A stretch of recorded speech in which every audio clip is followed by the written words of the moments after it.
नमस्कार। आज हम पृथ्वी की एक तरह से जासूसी करने वाले हैं। जासूसी?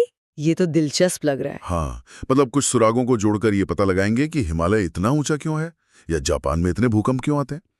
और ये भी कि भारत का मॉनसून हजारों किलोमीटर दूर किसी महासागर की हलचल से कैसे जुड़ा है। बिल्कुल, ये हमारे ग्रह की एक जबरदस्त मिस्ट्री है और आज हम इसके रहस्यों को परत दर परत खोलने वाले हैं। और मैं बता दूं, ये कोई स्कूल की बोरिंग भूगोल की क्लास नहीं होने वाली। हाँ हाँ, उम्मीद तो यही है। ये एक कहानी है, एक ऐसी कहानी जो लगभग 4.5 अरब साल पहले शुरू हुई थी। 4.5 अरब साल? जी, एक ऐसी कहानी जिसके किरदार हैं आग उगलते ज्वालामुखी, आपस में टकराते महाद्वीप और आसमान में बहती हवा की विशाल नदियां।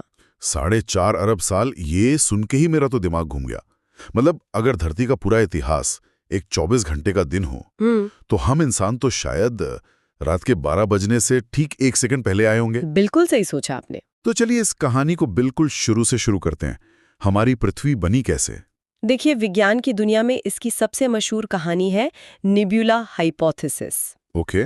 आसान भाषा में कहें तो अरबों साल पहले हमारा सौर मंडल गैस और धूल का एक बहुत बड़ा घूमता हुआ बादल था, नेब्यूला। अच्छा। इसी बादल के केंद्र में गुरुत्वाकर्षण से हमारा सूरज बना और बाकी बचे हुए मलबे से धीरे धीरे ग्रह बनने लगे, जिनमें से एक हमारी पृथ्वी भी थी। लेकिन आज की सबसे मजबूत थ्योरी तो बिग बैंग वाली है ना? हाँ बिल्कुल, वो तो पूरे ब्रह्मांड की शुरुआत की कहानी है और उसी कहानी का एक छोटा सा हिस्सा है हमारी ये लगभग 4.6 अरब साल पुरानी पृथ्वी। और इतने लंबे समय में ये सिर्फ चट्टान का एक ठंडा गोला बनकर नहीं रह गई। आज भी इसके अंदर बहुत कुछ चल रहा है। बहुत कुछ। तो अगर हम पृथ्वी को मान लीजिए एक सेब की तरह काटकर देखें तो अंदर क्या मिलेगा? ये बहुत अच्छा उदाहरण है। तो सबसे ऊपर होगा एक बहुत पतला छिलका, जिसे हम क्रस्ट कहते हैं। ये वही सतह है जिस पर हम रहते हैं, हमारे महाद्वीप, हमारे महासागर सब इसी पर हैं। और ये पृथ्वी के मुकाबले बहुत ही पतली है, बिल्कुल एक सेब के छिलके जितनी। और इस छिलके के नीचे? छिलके के नीचे है फल का गूदा, जिसे हम मेंटल कहते हैं। ये पृथ्वी का सबसे बड़ा हिस्सा है। अच्छा। लेकिन ये ठोस पत्थर जैसा नहीं है, बल्कि बहुत गाढ़े शहद या डामर जैसा है। मतलब सेमी मोल्टन? एग्जैक्टली। ये बहता तो है, पर इतनी धीमी गति से कि हमें महसूस भी नहीं होता। लेकिन इसी धीमी गति में महाद्वीपों को हिलाने की ताकत है, और यही हमारी कहानी का असली हीरो है। और सबसे अंदर होगी गुडली यानी कोर। एकदम सही, सबसे अंदर है कोर।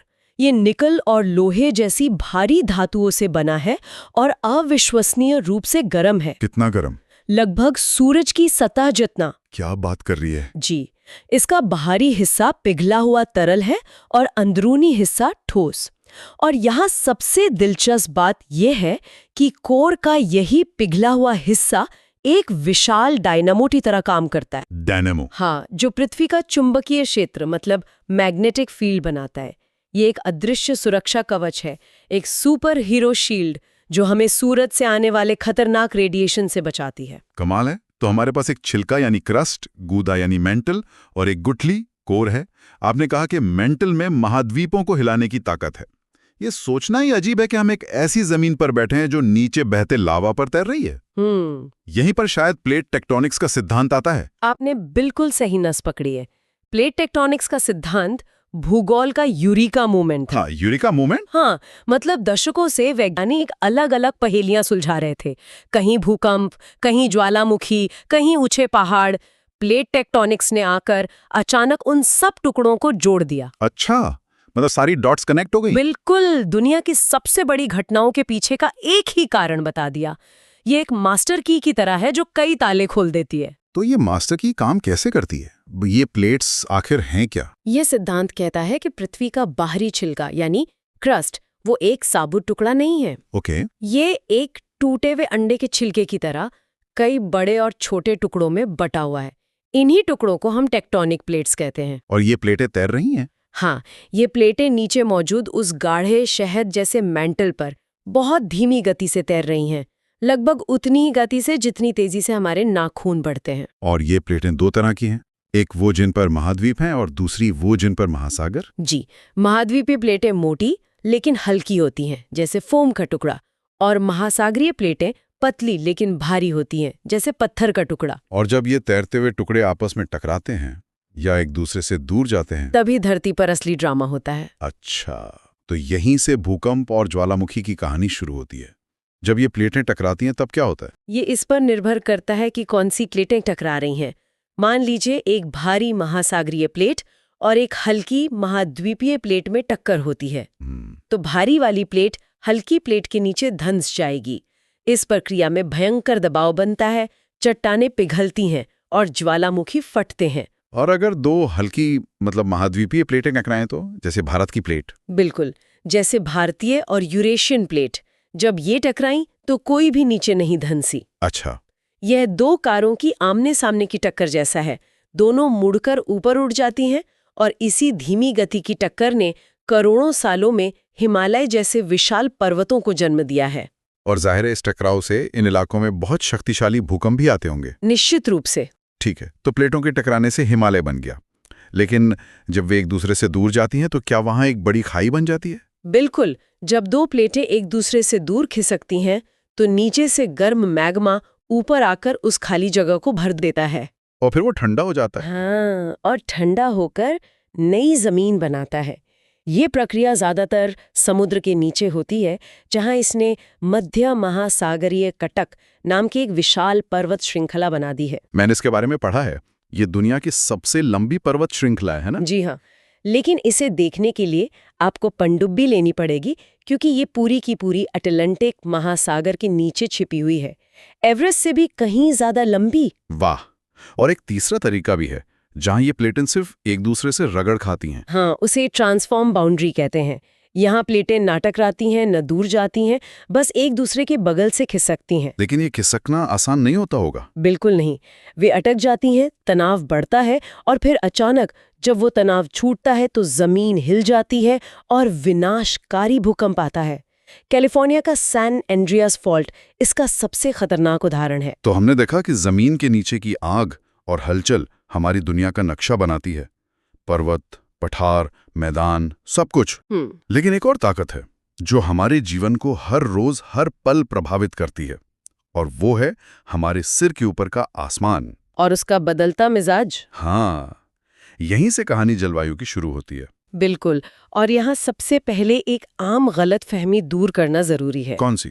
मौसम और जलवायु में अंतर। अच्छा, हाँ, लोग अक्सर इन्हें एक ही समझ लेते हैं। इसे ऐसे समझिए, मौसम आपका आज का मूड है, खुश, उदास या गुस्सा, जबकि जलवायु आपकी पर्सनैलिटी है। मतलब लंबे समय तक आपका स्वभाव कैसा रहता है। एकदम सही। आज दिल्ली में बारिश हो रही है, ये मौसम है, लेकिन हम कहते हैं कि दिल्ली में गर्मियां बहुत गर्म और सर्दियां बहुत ठंडी होती हैं, ये वहाँ की जलवायु है। ये बहुत अच्छा उदाहरण है।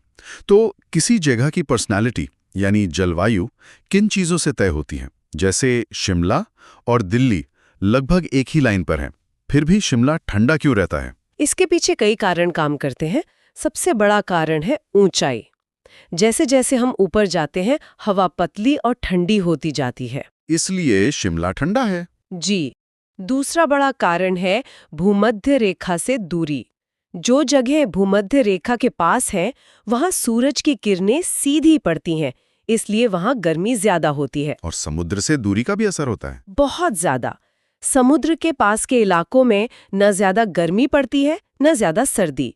लेकिन दिल्ली जैसी जगहें जो समुद्र से दूर है, वहां तापमान का अंतर बहुत ज्यादा होता है। और महासागरीय धाराएं हैं। हाँ, ओशन करंट्स। ये समुद्र में बहने वाली गर्म और ठंडी पानी की नदियां हैं जो तटीय इलाकों के तापमान पर बहुत असर डालती हैं। और इन सब के ऊपर हवाएं भी हैं जो इस पूरे सिस्टम को चलाती हैं। तो ये एल नीनो क्या बला है, इसका जिक्र बार बार आता है। हाँ, बिल्कुल। देखिए, हमारे वायुमंडल में हवाओं का एक तय पैटर्न है, लेकिन कभी-कभी इस पैटर्न में गड़बड़ी हो जाती है। एल नीनो ऐसी ही एक बड़ी गड़बड़ी है। हर कुछ सालों में प्रशांत महासागर का पानी अपनी पूर्वी तरफ असामान्य रूप से गर्म हो जाता है। मतलब जितना होना चाहिए उससे ज्यादा। हाँ, ये ऐसा है जैसे महासागर के दिल की धड़कन बिगड़ गई हो और इस गड़बड़ी का असर पूरी दुनिया पर पड़ता है। और भारत के मॉनसून पर इसका सीधा असर पड़ता है ना? हाँ, बिल्कुल।